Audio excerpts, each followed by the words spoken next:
அனைவருக்கும் என் நமஸ்காரங்கள்.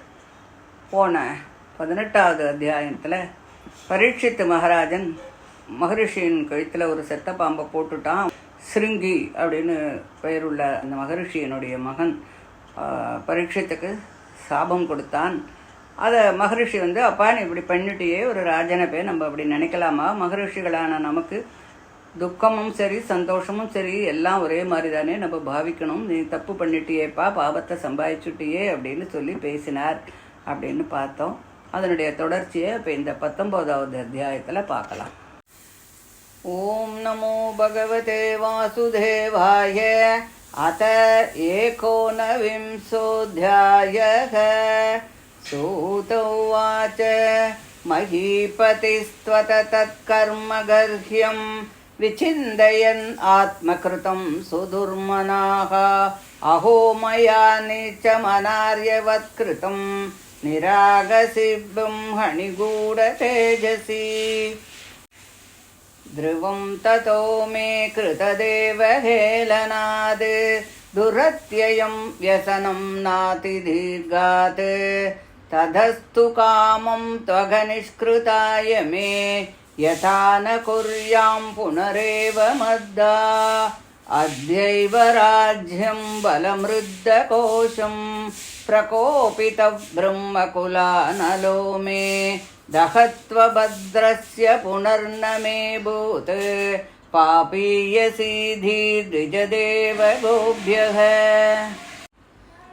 சசிந்தயன்னித்தமதாஸ்ருணோத்யதா முனே சுதோக்தோ நிர்ருதிஸ்தக்ஷகாக்யஹ சசாது மேனேன சிரேன தக்ஷகான் அலம் பிரசக்தஸ்ய விரக்தி காரணம் அதோ விஹாயே மமமும் ச லோகம் விமர்ஷிதௌ ஹேயதயா புரஸ்தாத் கிருஷ்ணாங்கிரி சேவாம் அதிமன்யமான உபாவிஷத் பிராயம் அமர்த்திய நத்யாம் யாவைலசச்ரீ துளசி விமிஸ்ர கிருஷ்ணாங்கிரிரேன்வப்யதி காம்புநேத்ரி புனாதி லோகான் உபயத்ர சேஷான் கஸ்தாம் ந சேவேத மரிஷ்யமானக இதி வ்யவச்சித்ய ச பாண்டவேயக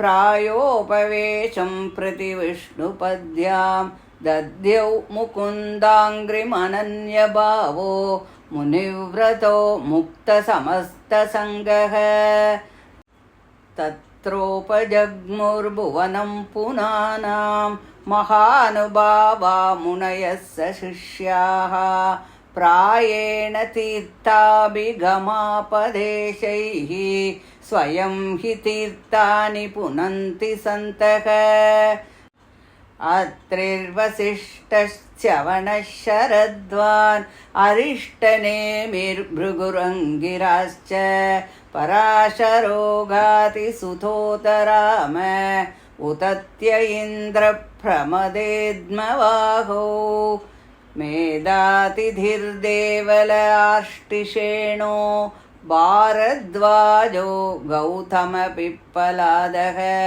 மைத்ரேய ஔர்வக்கவஷக் கும்பயோனிஹி துவைபாயனோ பகவான் நாரதஸ்ச அன்யே ச தேவர்ஷி பிரம்மர்ஷிவர்யா ராஜர்ஷிவர்யா அருணாதயஸ்ச நானார்ஷேய பிரவரான் சமேதான் அப்யர்ச்ய ராஜா சிரசா வவந்தே சுகோபவிஷ்டேஷ்வததேஷு பூயः கிருதப்ரணாமஸ்வசிகீர்ஷிதம் யத் விஜ்ஞாபயாமாஸ விவிக்தசேதா உபஸ்திதோக்ரே அபிகృహீதபாணிः ராஜோவாச்ச அஹோ வயம் தன்யதமா நிருபாணாம் மஹத்தமானுக்ரஹணீயசீலாः ராஜ்ஞாம் குலம் பிராமண பாதசௌச்சாத் தூராத் விஸ்ருஷ்டம் பதகர்ஹ்ய கர்ம தஸ்யைவ மேகஸ்ய பராவரேஷோ व्यासक्तसिद्धेश्वरः तस्य गृहेष्वभीष्णं निर्वेदमूलो द्विजशापरूपो यत्र प्रसक्तो भयमासु दत्ते तं मोपयातं प्रतियन्तु विप्रा गङ्गा च देवी धृतचित्तमीशे द्विजोपसृष्टकुहकस्तक्षको वा दशत्वलं गायत विष्णुगाथाः पुनश्च भूयाद् भगवत्यनन्ते रतिप्रसङ्गश्च तदाश्रयेषु महत्सु यां याम् उपयामि सृष्टिं मैत्र्यस्तु सर्वत्र नमो द्विजेभ्यः इति स्म राजात्यवसाययुक्तः प्राचीनमूलेषु कुशेषु धीरः उदङ्मुखो दक्षिणकूलास्ते समुद्रपत्न्या स्वसुतन्यस्तभारः एवं च तस्मिन् नरदेवदेवे प्रायोपविष्टे दिवि देवसङ्गाः प्रशस्य भूमौ व्यकिरन् प्रसूनैः मुदा मुहुर्दुन्दुभयश्च नेदुः महर्षयो वै समुपागता ये प्रशस्य साध्विति अनुमोदमानाः ऊचु प्रजानुग्रहशीलसारा यदुत्तमश्लोकगुणाभिरूपम् न वा इदं राजर्षिवर्यचित्रं भवः सुकृष्णं समनुव्रतेषु येद्यासनं राजकिरीटजुष्टं सद्यो जहुर्भगवत्पार्श्वकामाः सर्वे वयं तावदिहास्महेद्य कलेवरं यावदसौ विहाय लोकं परं विरजस्कं विशोकं यास्त्यत्ययं भागवतप्रधानः आश्रुत्य तदृषिगणवच परीक्षिते समं मधुच्युद्गुरुचाव्यलीकम् आभाषतैनान् अभिनन्द्य युक्तान् शुश्रूषमाणश्चरितानि विष्णोः समागताः सर्वत एव सर्वे वेदायता मूर्तिधरास्त्रिपृष्ठे नेहातवामुत्र च कश्चनार्थ ऋते परा अनुग्रहमात्मशीलम् ततश्च वस्रुच्यमिमं विपृच्छे विश्रव्य विप्रा इति कृत्यतायां सर्वात्मना म्रियमाणैश्च कृत्यं शुद्धं च तत्रामृषताभियुक्ताः तत्राभवत् भगवान् व्यासपुत्रो यतृच्छया गाम् अटमानो नपेक्षः अलक्ष्यलिङ्गो निजलाभतुष्टो वृतश्च बालैरवधूतवेषः सर्वत्र गोविन्दनामसङ्कीर्तनं गोविन्द गोविन्द तं 28 सुकुमारपाद करोरुबाह्वं सकपोलगात्रं चार्वायदाक्षः उन्नसतुल्यकर्ण सुब्रुवाननं कम्बुसुजातकण्ठं निगूढजत्रुं भृतुतुङ्गवक्षसम् आवर्तनाभिं बलिवल्गूदरं च दिगम्बरं वक्त्रविकीर्णकेशं प्रलम्बबाहुं स्वमरोत्तमाभम् श्यामं सदा पीच्य वयोङ्गलक्ष्म्या स्त्रीणां मनोज्ञं रुचिरस्मितेन प्रत्युत्थितास्ते मुनयः स्वासनेभ्यः तल्लक्षणज्ञा अपि गूढवर्चसं स विष्णुरातो अतितय आगताय तस्मै सपर्यां शिरसा जहार ततो निवृत्ता ह्यबुधास्त्रियोर्बका महासने शोपविवेशपूजितः ससंवृतस्तत्र महान्महीयसां ब्रह्मर्षिराजर्षिदेवर्षिसङ्गैः व्यरोचतालं भगवान् यतेन्दुः ग्रहर्क्षतारा निकरैः प्रशान्तमासीनम् अकुण्ठमेधसं मुनिं नृपो भागवतोऽभ्युपेत्य प्रणम्य मूर्ध्नावहितकृताञ्जलिः नत्वा गिरासूनृतयान्वपृच्छत्। परीक्षितुवाच अहो अद्य वयं ब्रह्मन् सत्सेव्याः क्षत्रबन्धवः कृपया अतिथिरूपेण भवद्भिस्तीर्थका कृताः। येषां संस्मरणात् पुंसां सद्यः शुध्यन्ति वै गृहाः किं पुनर्दर्शनस्पर्श पादशौच आसनादिभिः सान्निध्यात्ते महायोगिन् पातकानि महान्त्यपि सद्यो नश्यन्ति वै पुंसां विष्णोरिव सुरेतराः। अपि मे भगवान् प्रीतः कृष्णः पाण्डुसुतप्रियः पैस्तृष्वसेयप्रीत्यर्थं तद्गोत्र स्यात्तबान्धवः अन्यथा ते अव्यक्तगतेः दर्शनं न कथं नृणां नितरां म्रियमाणानां संसिद्धस्य वनीयसः। अतः पृच्छामि संसिद्धिं योगिनां परमं गुरुं पुरुषस्येह यत्कार्यं म्रियमाणस्य सर्वथा। यच्छ्रोतव्यम् अतो जप्यं यत्कर्तव्यं नृभिः प्रभो स्मर्तव्यं भजनीयं वा ब्रूहि यद्वा विपर्ययम्।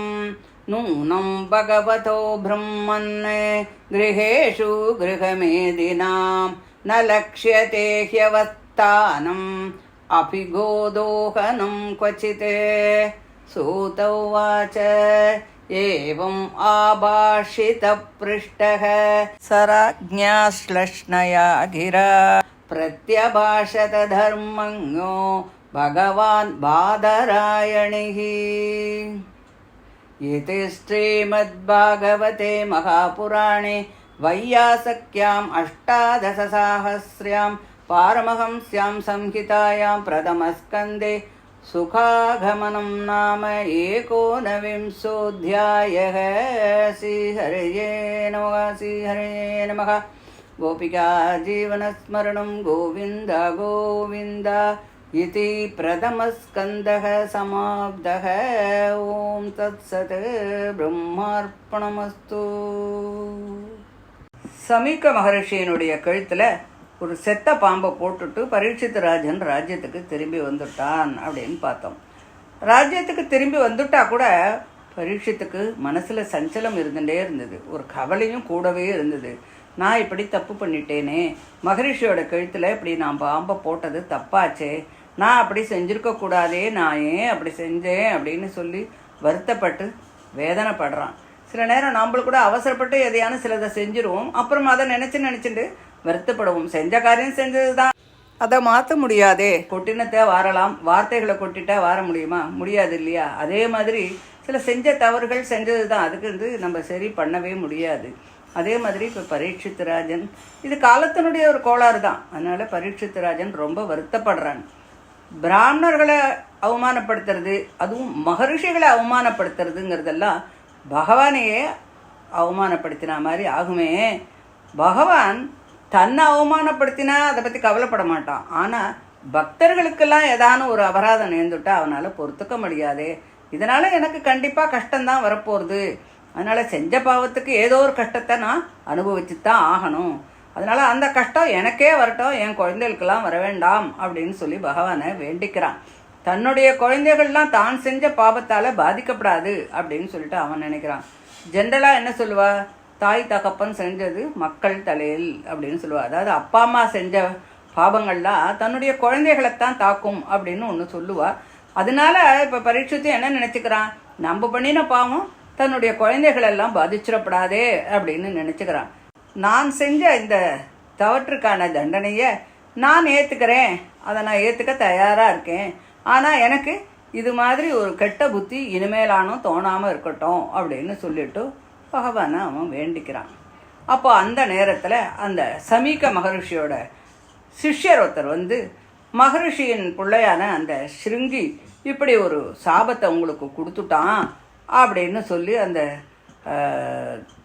பாம்பு கடித்து 7 நாளில் இறந்துருவான்னு சாபம் கொடுத்தான் இல்லையா, அதை பற்றி இவருக்கு சொல்கிறான். சரி, அந்த தட்சகன் தனக்கு மிருத்யுவாக போகிறான், அதுவும் நமக்கு நல்லது தான், அந்த சம்பவம் எனக்கு சீக்கிரமே நடக்கட்டும் அப்படின்னு நினச்சிக்கிறான். லோக சுகத்தில் இருக்கக்கூடிய ஆசைகள் எல்லாம் விட்டுடுறான். கிருஷ்ணனுடைய பாத சேவை தான் ரொம்ப பெருசுன்னு நினச்சி கங்கை கரையில் உபவாசம் இருக்கணும் அப்படின்னு முடிவு செஞ்சுட்டு கங்கைக்கு போகிறார். தான் இருக்கும் இடத்துல கூட இந்த உபவாசத்தை பண்ணலாமே, எதுக்காக கங்கை கரைக்கு போகணும் இப்படி நம்ம நினைக்கலாம். அங்கே அழகிய துளசியோடு கூடிய ஸ்ரீகிருஷ்ணனுடைய பாதார விந்தங்களினுடைய சம்பந்தத்தினால மிகுந்த மேன்மையோடு தூய்மையான நீரை உடைய அந்த தேவ நதியாக்கிய கங்கா இந்த லோகத்திலும் பரலோகத்திலும் இருக்கக்கூடிய அனைத்து இடங்களிலும் இருக்கக்கூடிய ஜனங்களை எல்லாம் பரிசுத்தம் பண்ணுறா இல்லையா. அதனால பரீட்சித்து அந்த இடத்த தனக்கு தன்னுடைய பிராயோபவேசத்துக்கு ஒரு நல்ல இடமாக இருக்கும் அப்படின்னு நினச்சிண்டு அவன் அங்கே போகிறான். அப்படி அவன் சகல ஆசைகளையும் விட்டுட்டு பகவத் பாதார விந்தத்தை அவன் சரணத்தையே சரணமடைஞ்சு அவரையே தியானம் பண்ணினான். அப்போ பரீட்சித்து ராஜன் பகவத் தியானத்திலேயே இருந்து உயிரை விட போகிறான் அப்படின்னு தெரிஞ்சண்ட சகல மகரிஷிகளும் அத்ரி, சிரவணர், வசிஷ்டர், பிருகு, பரத்வாஜர், பராசரர், விஸ்வாமித்ரர், பரசுராமர், அகஸ்தியர், இதுவும் இவாளெல்லாம் விட கூட நாரதர், இப்படி போன்ற பல தேவரிஷிகள் எல்லாரும் அந்த இடத்துக்கு வந்திருந்தவா எல்லாரையும் பரீட்சித்து மகாராஜன் பார்க்குறான். எல்லாருக்கும் நமஸ்காரம் பண்ணுறான், பூஜை பண்ணுறான். அந்த மகரிஷிகள்கிட்ட நான் ரொம்ப பாக்கியசாலி, எனக்கு வைராக்கியத்தை கொடுக்கணும் அப்படிங்கிறதுக்காகவே அதாவது இப்படி ஒரு சாபம் ஏற்படியா பகவான் எனக்கு அனுகிரகம் பண்ணியிருக்கார் அப்படின்னு சொல்கிறான். ஏன்னா இந்த சாபம் மட்டும் அவனுக்கு கிடைக்கலன்னா அவன் தன்னுடைய ராஜ்யமோ குழந்தைகளோ கிட்டோ சொத்து பத்தோ எல்லாத்தையும் விட்டுவிட்டு ஒன்றுமே நமக்கு வேண்டான்னு விட்டுட்டு பகவானுடைய பாதார விந்தமே சரணம்னு நினச்சிட்டு ஒரு வைராக்கியத்தை அடைஞ்சு வந்தா இல்லையா, அந்த வைராக்கியம் கிடைச்சிருக்காது இல்லையா. அதனால இதுவும் ஒரு பகவத் அனுகிரகம். அதாவது நாரதர் அவருடைய கதைகளை சொல்லும் பொழுது அப்போ நம்ம ஏற்கனவே சொல்லியிருக்கோம், அவருடைய அம்மா தனக்கு துணையாக இருந்த தன்னுடைய அம்மா இறந்து போன போது நாரதர் என்ன நினைச்சார், இதுவும் பகவத் அனுகிரகம் அப்படின்னு நினைச்சார். அதாவது சர்வத்தையும் நடத்தக்கூடியவன் அவன்தான்.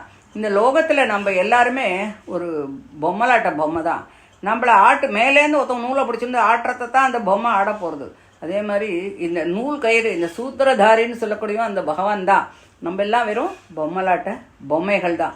ஸோ அதனால் இப்படி கிடைச்ச ஒரு சாபம் எனக்கு பகவத் அனுகிரகம் அப்படின்னு சொல்கிறார் பரீட்சித்து ராஜன். இந்த பிராமண சாபம் என்னோட அபச்சாரத்தெல்லாம் போக்குறது, தேகத்தில் வெறுப்பை ஏற்படுத்துறது, அது மட்டும் இல்லாத உங்களை போன்ற பெரியோர்களுடைய சகவாசம் கிடைக்கிறது. இத்தனை மகரிஷிகளும் வந்திருக்கான்னா இது சாதாரண சகவாசமாக இருக்க முடியுமா? அப்பேற்பட்ட பாக்கியம் அவனுக்கு. இது என்னுடைய அனுகிரகமே, இது எனக்கு கிடைச்ச நிகிரகம் இல்லை. அதனால அந்த பகவானையே நான் தியானம் பண்ணுறேன். தட்சகன் என்ன இஷ்டப்படி கடிக்கட்டும். அதனால நீங்கள் மகாவிஷ்ணுவனுடைய கதையெல்லாம் பாடுங்கோ சொல்லுங்கோ அப்படின்னு சொல்லிட்டு சொல்கிறார். எனக்கு அடுத்த ஜென்மாவில் ஒரு சரீரம் கிடைத்தாலும், மனுஷனுக்கு எப்படியும் பிறவி இருக்குது, அதனால் அடுத்த ஜென்மாவில் எனக்கு ஒரு சரீரம் கிடைச்சாலும் அப்பவும் கூட எனக்கு பகவத் பக்தி இருக்கட்டும். உங்களை போன்ற மகானுபாவர்களிடமும் எனக்கு நல்ல அனுகூல புத்தி உண்டாகட்டும். அதுக்கு நீங்கள் எங்கள் எல்லாரும் எனக்கு அனுகிரகம் பண்ணுங்கோ அப்படின்னு சொல்லி தர்பைகளை எல்லாம் கிழக்கு பக்கமாக நுனிய வச்சு பரப்பி அது மேலே வடக்கு பக்கமாக பார்க்குற மாதிரி உட்கார்ந்துக்கிறார். சமஸ்த தேவர்களும் புஷ்பமாரிகளை எல்லாம் பொழியறா, வாத்தியங்கள்லாம் முழங்கிறது. மகரிஷிகள் எல்லாம் பாகவத ரத்னமான இந்த பரீட்சித்து ராஜன் எப்படி சரீரத்தை விட்டுட்டு துக்கமற்ற பரமபதத்தை அடைய போறார், அதனால நாம் எல்லாரும் இங்கேயே இருக்கலாம் அப்படின்னு சொல்லிட்டு அங்கேயே இருக்கா.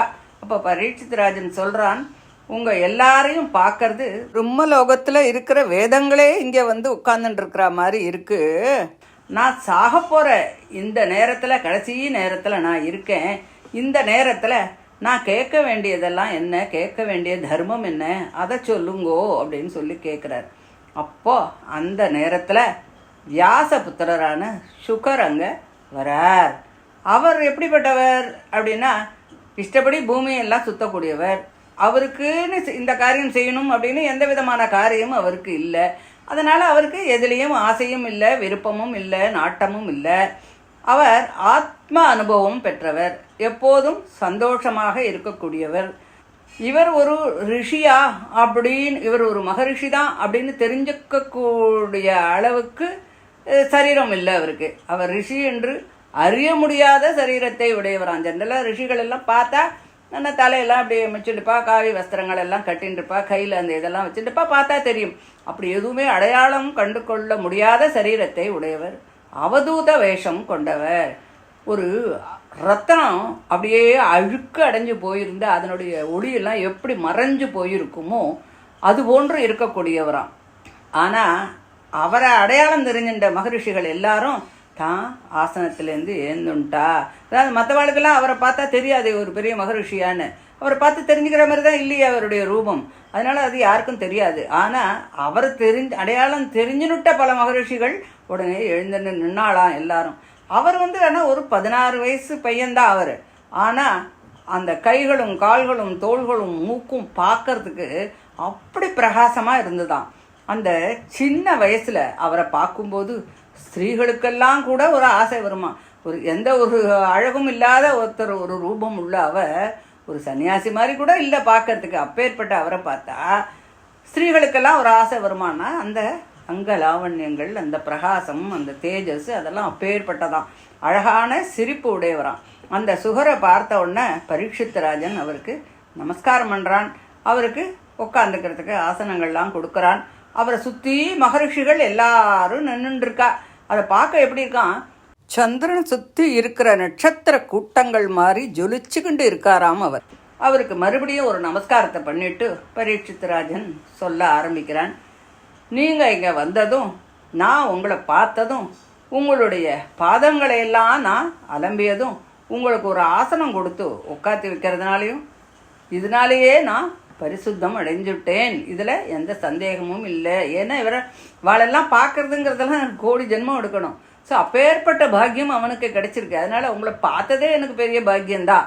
ஸோ இப்படி உங்களை பாதங்களையெல்லாம் நான் தொட்டு அலம்பி உங்களுக்கு ஒரு ஆசனம் கொடுத்து உங்களுக்கு நான் ஒரு நமஸ்காரம் பண்ணுறேங்கிறதே நான் செஞ்ச ஒரு மகா புண்ணியம்தான்.